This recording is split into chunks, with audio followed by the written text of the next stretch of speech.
Hiya, welcome back to the channel again.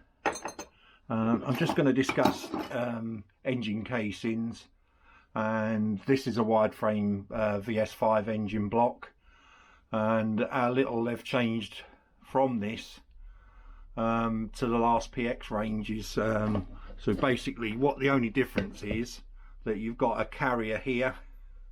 Let me just move the camera down a tad. Right, you've got a carrier here, which is like the swing arm, which is built into all the PXs later, and this is slightly wider. Your wheel would be on there, your hub and your brakes, etc. Your clutch goes in there. Crankshaft in here. Let me get the light on. You can actually see in there.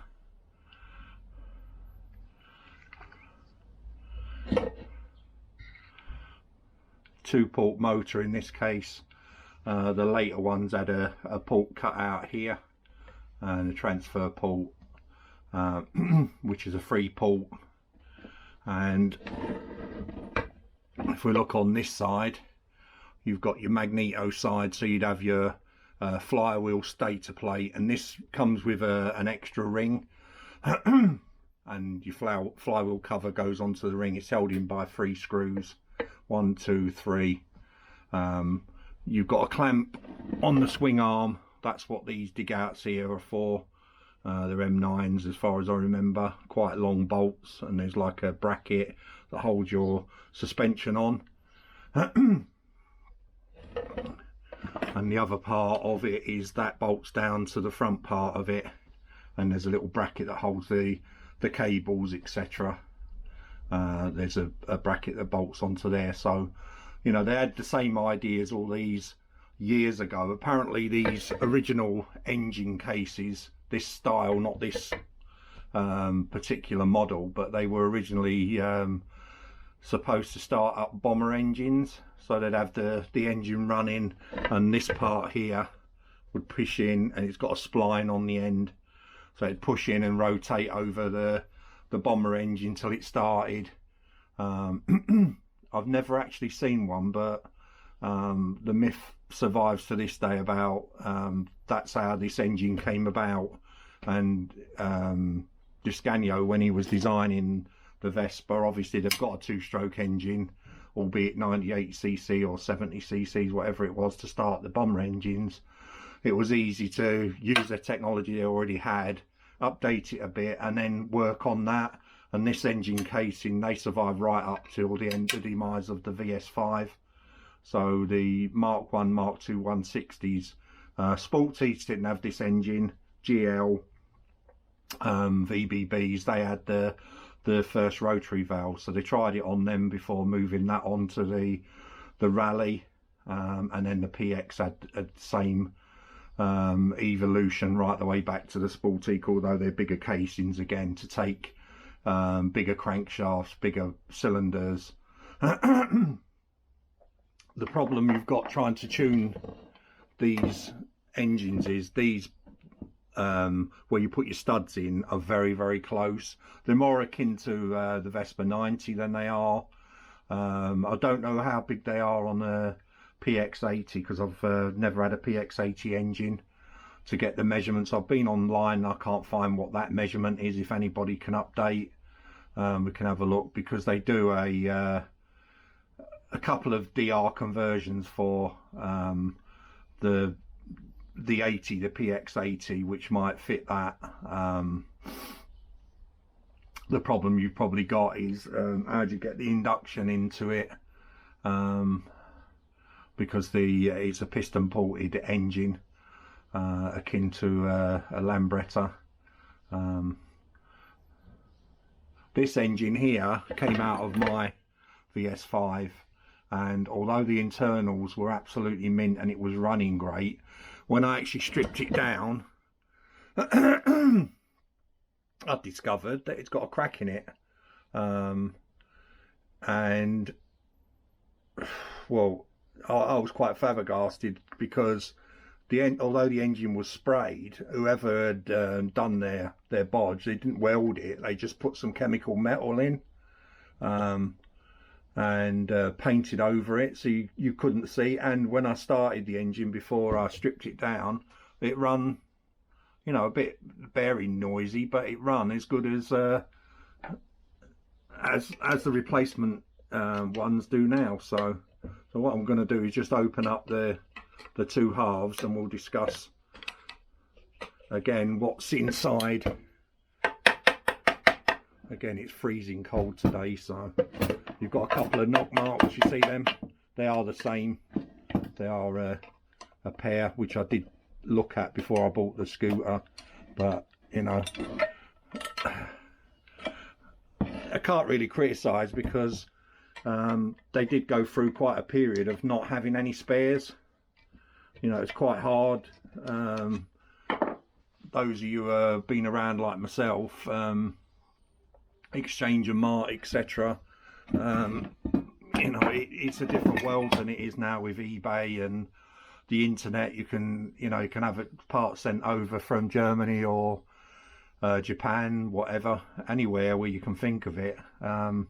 Right, so we'll just discuss the same principles. We'll look at the main side first, and they are the same principles in all of the large frame Vespa engines. You have your crankshaft sitting on a bearing. I love these engines because they use the same bearing either side.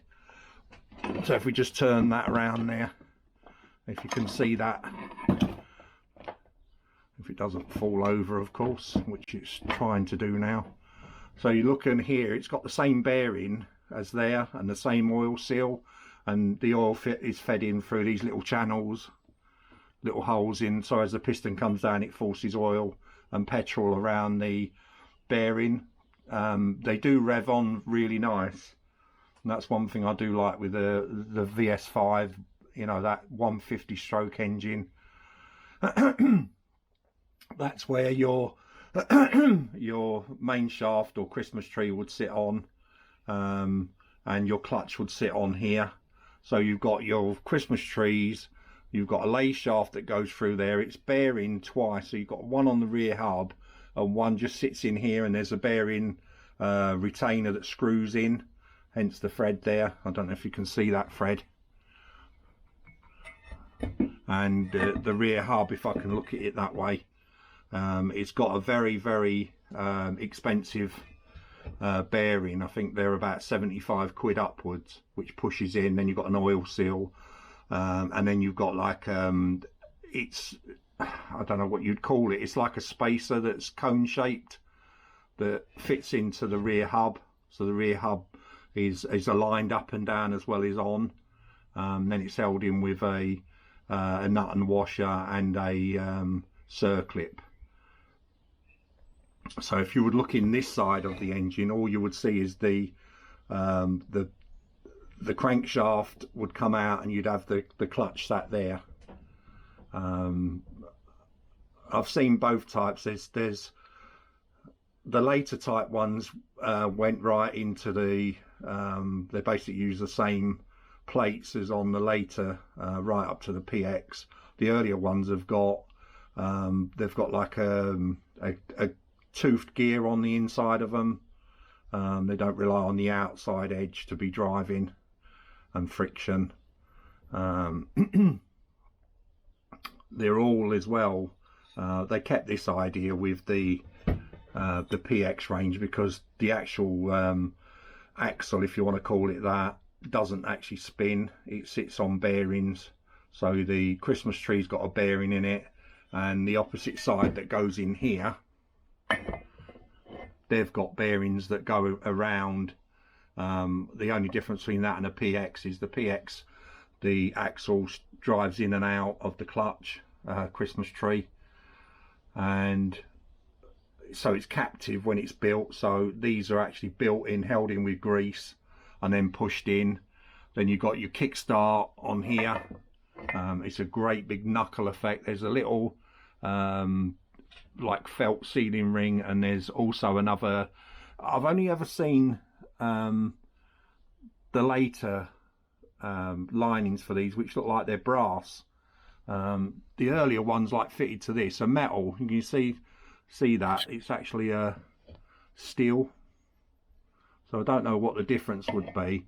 And there's an O-ring that sits in there, and then what happens is then you've got a ring which is sprung loaded. 2 springs sit in there, and they're on ball bearings as well. And the driven kickstart cog sits on there, and there's a little, can you see that at the bottom? That holds the whole mechanism in place, and it's held in so it doesn't fall out with a circlip around there. So as I say, I don't know why.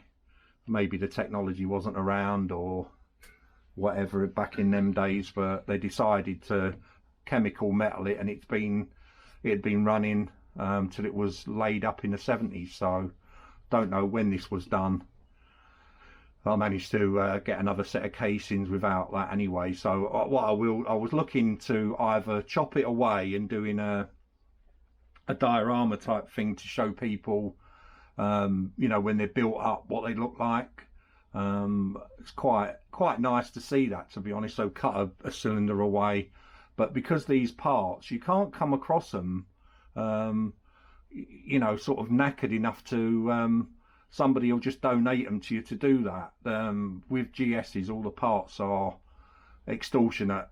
You know, put a GS onto it, could be the same part that fits 50 other scooters, but you put that GS on there and suddenly, you know, the price is quadrupled at least.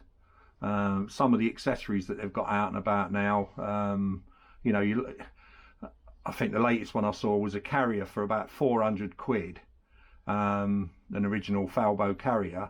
By the time you've had that re-chromed, you're talking about, what, another 500 on top of that? You're talking about £900 for a carrier, when you can get a copy for 150 or whatever. To me, it's a no-brainer, that, unless it's mint and it's totally original and you can just stick it on your scooter.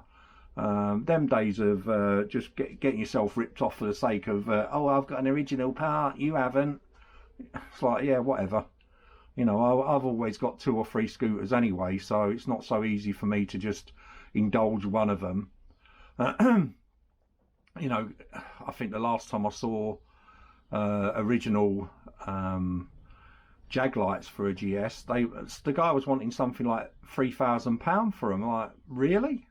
Yeah, whatever. And the copies, which were perfectly good, made by Royal Enamel, what were they, 99, 120, something like that.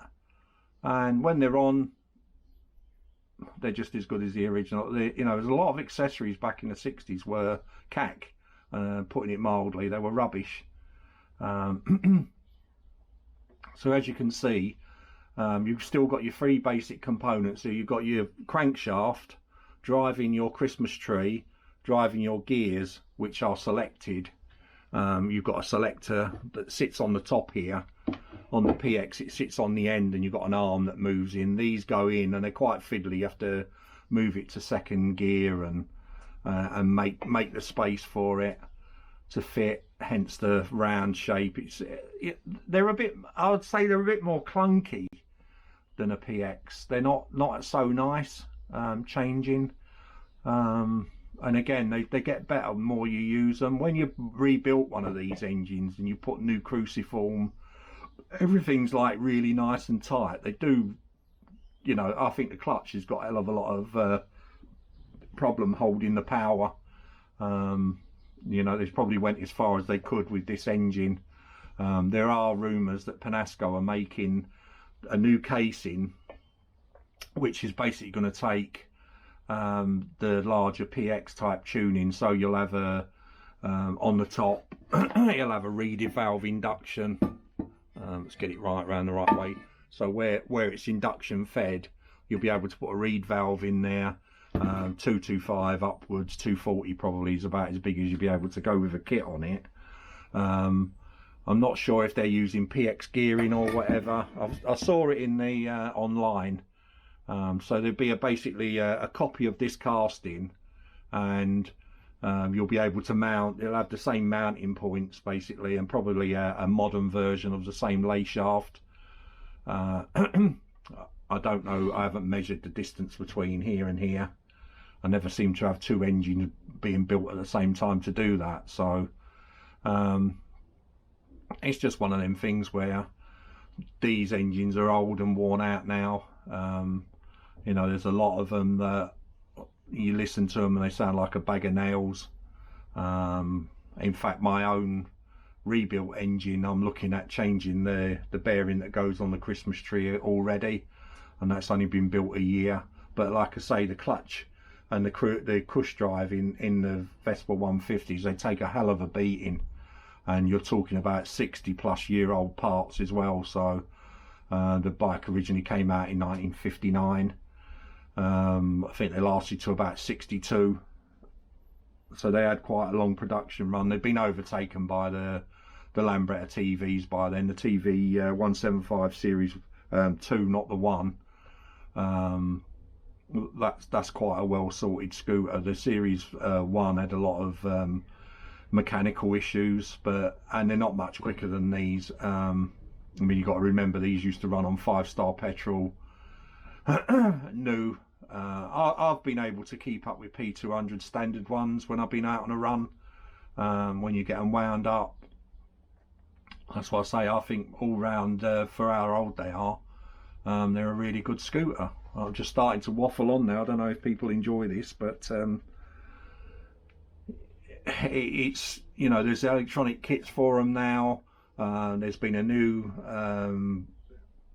crank and clutch upgrade for them, so they are getting there. It just takes time. There's plenty of racing exhausts on the market, and you can tune them. You can do low down tuning, port tuning on them. I have actually seen with my own eyes an aluminium late 1950s barrel from an old respected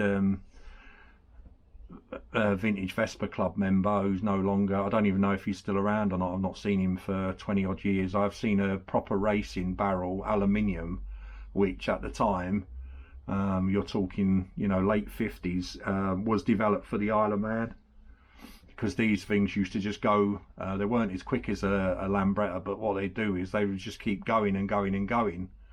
You know, you could get a couple of more circuit laps in the same time as what the Lambretta needed to refill. So you know, that's how you might be going, you know, 65 mile an hour instead of 62, but you know, every an hour you're going 3 miles further. But if you're doing 2 laps further every time you're going around, I'm just waffling on again, so I'm going to stop that and edit that out. So like I say, these casings, they're quite heavy. You've got 2 locating dowels pushed together. I say it's a shame because the casings were good, and it had original Piaggio crankshaft, which I've never seen in any VS5 that I've ever owned. So so it's running. I've redone the cush drive, new springs and new clutch plates, etc., new bearings and oil seals. But the piston and barrel, as you've seen on a previous video, please look back on my back catalogue if you want to see the VS5 when I've just sorted out the choke mechanism. Everything on that engine came from this engine. Every single piece was all original Piaggio, apart from the bearings and obviously the uprated oil seals. This even had a good rear hub bearing as well, so I was able to reuse that and put that in the engine that's in my bike now. So I've seen there's one hanging around on the internet about £1,250, and it's been on for sale forever, to be honest with you, well over a year. But if you don't know what you're doing, it can save you a hell of a lot of time. I mean, this can be just welded back up again if you know somebody who can weld aluminium. My MIG welder it's no good for aluminium, to be not something like that. But there are places like MRB, Broadhurst, Mark Broadhurst, and other engineers that would do that, you wouldn't even notice that that's been welded. As I say, it's not opening up or anything, it was just filled in. As you can see, they put a chamfer on it, and they just put a little bit of chemical metal in there, which was really annoying when I found it, because as you can see, they sprayed it, there's bits of spray there, and I was cleaning it up because I was, at the time I was going to have it vapor blasted, so I was looking to get all this paint off. And then when I chipped away at that, and it came out, what the hell was that? You know, because it even blended it in here. You couldn't see, it just looked like another, you know, well, casting mark. But I don't know. These things are sent to, I was lucky, like I say, to be able to get hold of another engine casing. The only thing with that engine casing was the usual over tightening of the filler. You've got a filler hole there, and a drain, there it is at the back. These are, as I say, they're all good. So, you know, what can you say? It is what it is. But that's the GS 150 engine case in a nutshell. The actual selector, because it can bash up against this, it's got like a dish that sits behind here, behind the fan, and if you use the standard PX ferrules on the end of the cables, they can actually hit. When you're going into fourth gear, it can actually hit and not engage properly. So that's my advice to you. If you're doing one of these engines, make sure you get the smaller ferrules on the end of the cables. It can save you a lot of grief, and it's also, it can be very, you know, because you're probably testing the engine out, then you put the fan cowling on, because everything is what I consider to be Victorian engineering. Everything's a nut and a bolt. So the actual flywheel, the fan cowling is held on with 4 screws. So you can take the fan off, you can take this backing off, and you can work on whatever you need to get to. There's a felt ring that sits in here under like a flat washer is the best way I can describe it, held on with the kickstarter. So you can change that out of the scooter, but generally you've got a rubber O-ring that sits in there. If you're leaking oil from there, it's, you know, it's an engine stripped down basically, because the plastic or rubber O-ring's gone. Again, I've got loads of them. It's always worth investing in an O-ring kit. It can save you tons and tons of grief basically over the years of messing around. In the upcoming weeks, I've got to change a stand on the GS. I'm going to be ordering that today, and I've got that carrier for the GS which I need to finish off welding back together again. The original owner decided to cut off the rear pull down part of it, and I've managed to remake, cobble together the last bits that were missing for that, and I'll put a picture in to show you prior to me welding. I've just started welding up. I've got one leg welded. That's what I've been doing over the cold period. I've serviced my welder, and I've also serviced my compressor, ready for this year. Let's turn off that light because you can't see anything anyway. I think that'll do it for today. It's a bit cold at the moment doing any sort of scooter related building and taking apart. But the weather will turn. Apparently it's supposed to be rainy next week. This is beginning of February. We've had a couple of bouts of heavy snow and howling winds, so it's not been a very good time to be doing any scootering at the moment. But that's me.